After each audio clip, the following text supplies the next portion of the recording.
What's going on YouTube? Q back here again with another video for you. Today's video, I'm about to go over my 1-year ownership of having the Mustang GT350. So I bought the car about a year ago to date almost, and it's been a pleasure to have, pleasure to own. About to go over all the hurdles I had, if any, maintenance, if any, and all that good stuff. Right now, bill for some more maintenance, but this is expected maintenance. See, got the winter tires taken off and put the summer tires on, and my car is parked on the street right over here. Something look a little different about the car, but yeah, we're about to go get into that. But before I do, beard still looking stupid. Don't forget to like, comment, subscribe, hit the bell, browse the channel. Let's jump into it.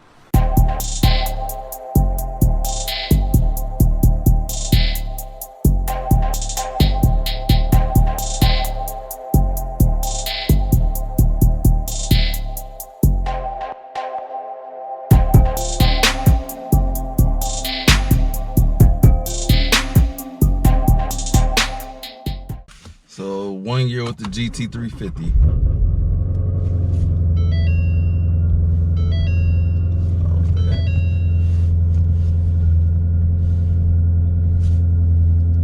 Alright, so tire pressure system not registered right now. Let me open up my exhaust.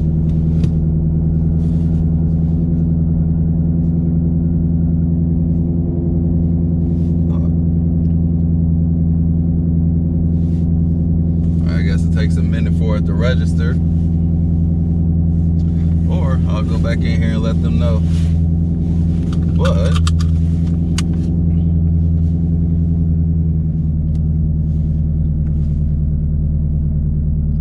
all right, see, there goes this mirror going crazy. You can hear it.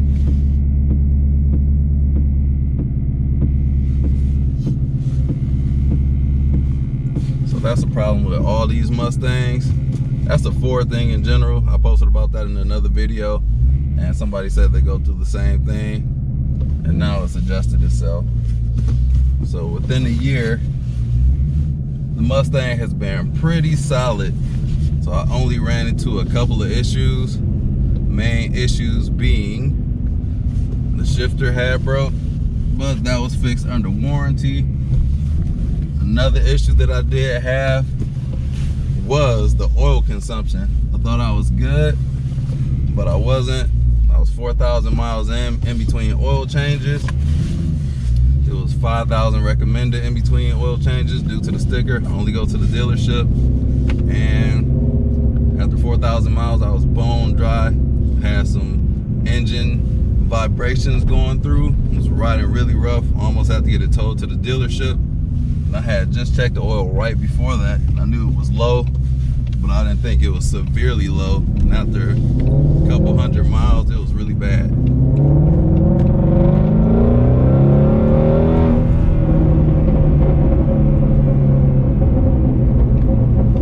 And that was about 750 miles ago. Been good ever since, once I got the oil change. So there was an issue with the oil change, not the oil change itself, but the dealerships. Since we're going through a pandemic right now, it was pretty hard to get an oil filter. I had to call over 4 dealerships for the oil filter that fits the GT350. I think it goes on the GT500 as well. But 2 of the dealerships had aftermarket oil filters, and only 1 had 2 in stock. They had the OEM Motorcraft oil filters.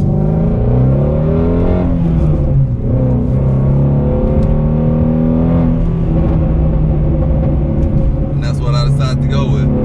So I don't want any reason for Ford to avoid my warranty, because me personally, I don't like the dealership network with Ford. For the most part, I haven't had, my best dealership experiences haven't been with Ford. So I try to do everything to where they have no reason to deny my warranty claim. And that's another thing with this car. If you are considering the GT350, I would definitely try to get one under warranty if you can. So the prices on on these are still high. Like, it was high when I bought it. It's at the bottom of the market for all the models. I've seen maybe 44, 45,000 for these, but that was for older ones with a little bit higher miles. I paid 59 for mine, and when they would have normally been like 55, 56,000 for, I bought this with 6,000 miles, 2019, loaded with everything minus the carbon fiber dashboard, the comfort seats, the track pack that goes on here, got the gurney flap on the back. But other than that, yeah, they're actually higher in value. I seen cars go up to like $70,000 for examples like this last year, and now it settled down just a little bit, but they're still more than what they were. And this could be the new normal. Who knows? They could go back down, they could go higher. I don't know. I don't have a crystal ball. So I bought the car with 6,000 miles, and now I'm at 15,700 and almost 50 miles. So I put a good 10,000 miles on here, and they've been enjoyable for the most part. Took it to the track, loved it. I did have a shifter issue. They had a cheap part of the shift assembly. It broke under aggressive shifting, and that's exactly what the warranty covered. This thing breaking under aggressive shifting. My car sat in the dealership for 2 weeks for that. It's an hour worth of work, but it took like a day or two for the part to get in. But the dealership was so backed up due to the current pandemic that it took 2 weeks to get it installed. After that, it's been good. Had the oil issue lately, but it's good. Definitely need that oil separator, the catch can. Highly recommend that, because I thought I was not prone to that since I had the 2019, but still affects the 2019s as well. So if you're looking for a 2019 or a 2020, you want to pay attention to that oil level. It's actually time for me to check now after 700 miles. None of my subscribers reminded me. I told y'all after 500 miles, and I said that in the video. Forgot to check it, but it's running well right now. I don't see it drinking that much oil that fast. I really haven't been driving the car. If you don't know, I have another car in my garage, a ZL1. I'm trying to break that in, downshift this thing. But this car is still extremely fun, especially on the highway. And this is where I love to drive this car, just revving it out.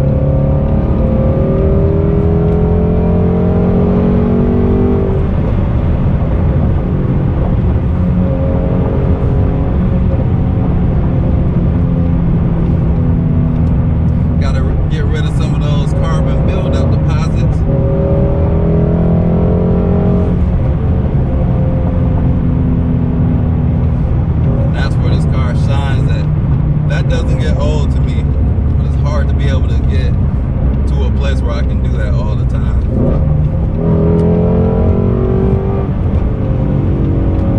Fantastic shifter on here too.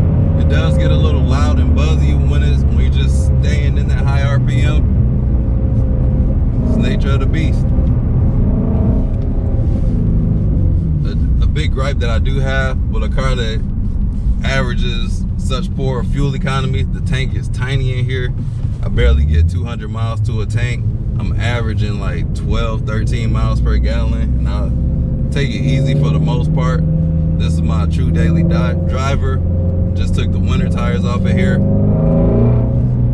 Got the summer tires on. I think the weather, I don't know, this is Michigan, the weather can do whatever, whenever. It snowed like a couple days ago when I initially started to put the summer tires back on, but I don't know, I think I'm in the clear now. It's a very engaging car, very fun car. The engine is special. I think it's a little overhyped if I'm being honest. It's great to rev out because muscle cars normally don't have that, especially a Mustang. And it is great to say that I do have this engine. It's different. The engine is special. The rest of the car, however, though, the engine is a special piece. I do like to get on it about the handling though. This is Ford's first iteration of Magna Ride. On uneven pavement, it gets a little choppy. Still a great handling car though, but I've seen better in my honest opinion. So GT350 owners, don't be mad about that. Like I have a Camaro too. The Camaro handles better. SS1LE and the ZL1 both handle better. They're more poised. But this car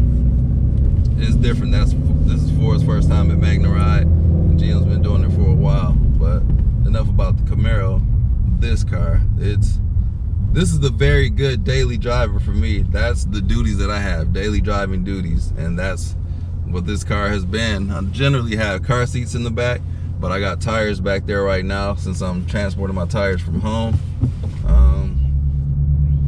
Got one in the trunk as well. Got to go back and pick up the other tire. Would I recommend buying this car?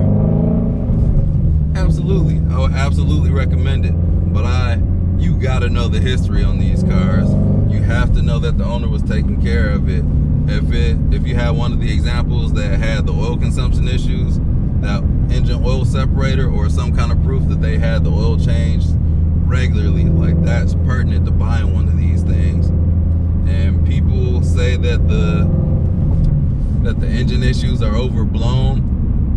I don't think that's true. There's a few YouTubers that I follow that have these cars, and a couple of those YouTubers had their engines replaced. Like Nanu Garage, he's had his engine replaced. Burlager, yeah, his replaced like twice. So these do not come without flaws. But other than that, phenomenal car. So I do have a couple light mods on here. The most impressive one is the Corsa X pipe underneath there. Don't know if you can see it or not, but you can definitely hear it. And I got a couple vinyl things, GT350 there. I painted the brake calipers. Bought the Brembo, that's grabber blue. What else do I have? Got the Shelby down there. I have a regular GT350. People are like, oh, you trying to do like a GT350R? I bought this car, didn't know the R had the red stripes, but mine are orange anyway, so I don't care. Even if they were red, my choice. My car, my choice. European tail lights. Stripes coming all the way back here. Got these Shelby floor mats that I'll put back in one day. Track helmet for whenever I go to the track. That may be it for mine. Orange Shelby in the back. Window tint, windshield tint. And these are the Michelin Pilot. What are these? 4S's, Super Sport. These are not the Cup 2s. So these are my daily driving tires. I still have the other set. They're practically brand new. Don't use them because they're too sticky. So this is what I mean. I bumped into another electrical problem. Like, watch this. Music's playing. Can't turn it up or down. So it's showing prompt volume instead of audio volume. I gotta edit this to where I'm not playing actual music so I don't get demonetized. But I'm at Taco Bell trying to place my order, and then the music won't turn down. I'm like, dog. It's funny, I just mentioned that a few seconds ago, and that happened. Unexpected maintenance hasn't cost me anything. Regular oil changes, like this isn't a regular 5.0, this is a 5.2. The Coyotes are cheaper for an oil change. This is $160 a pop. I've gotten 3 in the last year. So if that matters to you, consider that. Everything else has been, I haven't had to pay out of pocket. I did have to get an oil change earlier than expected, but it's not really a big deal. I know these engines are prone to oil consumption. I didn't think mine's had that problem until January. Since then, I haven't really driven, but I haven't had that problem. But since I've been very honest about this car, I want to be more positive. This car has a ton of character, don't get me wrong. And people think when I criticize the car that I hate the car. I do not. I thoroughly enjoy this car as I run into a traffic jam. But I have to be honest about you so I can help you make that decision on whether or not you want to purchase one of these. I can't be just glorifying the car for nothing, but this car has a ton of character. Like the pops that you get going from first to second, the downshifts, it pops, upshifts, it pops. When you decel with the accelerator in, it pops. That's why that Corsa, I got a Corsa X pipe on here, but a simple resonator delete does that as well. Since I have the Corsa, it's a bit more raw and louder, so I got some crazy cold starts on here. Sounds really good, and it's a great bang for the buck. You can get a regular mid muffler delete, the resonator delete, for like $200 at a muffler shop. So it definitely wakes it up, because the GT350R comes without that mid muffler. They added on the regular GT350 for some reason. But if you must, still recommend getting the 2019 Plus.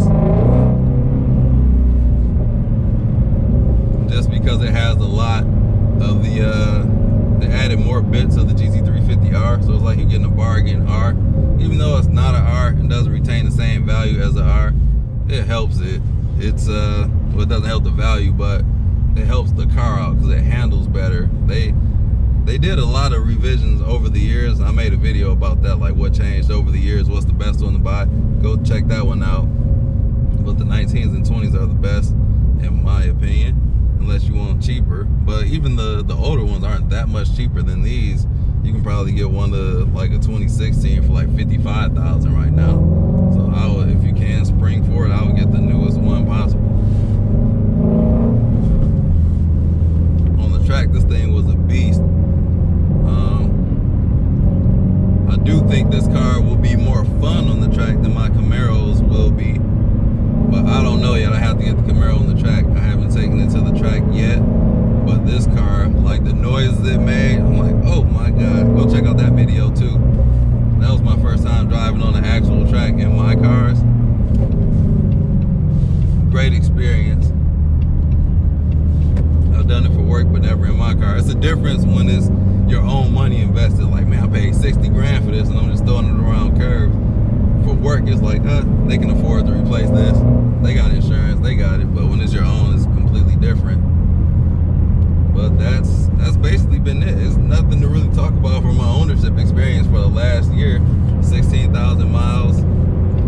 Really only the shifter. There are like electrical software bugs, but I've been doing software bugs for like the last decade. You're gonna see that on any infotainment system. Sometimes you get a black screen. For me personally, I see it a lot just because that's my job. That's what I do at work. I work on the infotainment systems. But I can't mark it down because the Blazer's gonna do that. The Camaro's gonna do that. Hyundais do that. Like, they all, software glitches exist. And it's not bad, to be honest. Dodge has a really good one, but even those have glitches, so can't mark it down. I've done a couple videos where I got a black screen on here. While it's annoying, it's not a deal breaker. You just reset the car, or it'll reset itself too, so it's not that big of a deal to me. But other than that, if you get a reliable one of these, it'll be great. Definitely going to be a future classic. This is like the only muscle car with the flat plane crank engine until the Z06 comes out. So that's going to make it a little less special. But the Corvette is in a different league now since it's mid-engine. But this is the only one you can get a high revving V8 in an American muscle car like this. 8250, 4,000 RPMs where the party starts. Enjoy my year of ownership with this. Even driving it in the winter, even though I didn't get it out there that much, like, it can do winter duties too. So it's not bad at all. It's actually really good in the snow. With the right tires, of course.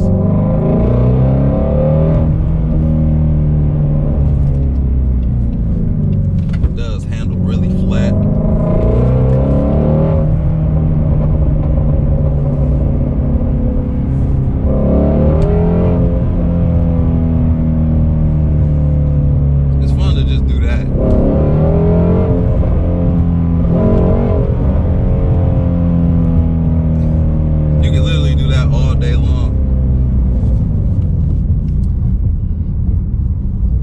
That's my honest opinion about my 1 year ownership of the Mustang GT350. Would I recommend it? Yes. Get a pre-purchase inspection and get a warranty if you must, or if you can find one under warranty. Like, they're all coming out of warranty at some point, but get as much warranty as you can. Check on the history, do your due diligence, and get that pre-purchase inspection. Like, trust me, you do not want to get one of these out of warranty that has engine issues. These engines are not cheap at all. Like, please, please, please. But yeah, that's what I gotta say about the GT350. Love this car. This is top car I've ever owned, no doubt about that. But I'm about to get in here, get the rest of my tires, Don't forget to like, comment, subscribe, hit the bell, browse the channel. I'll catch you all in the next video. Peace out.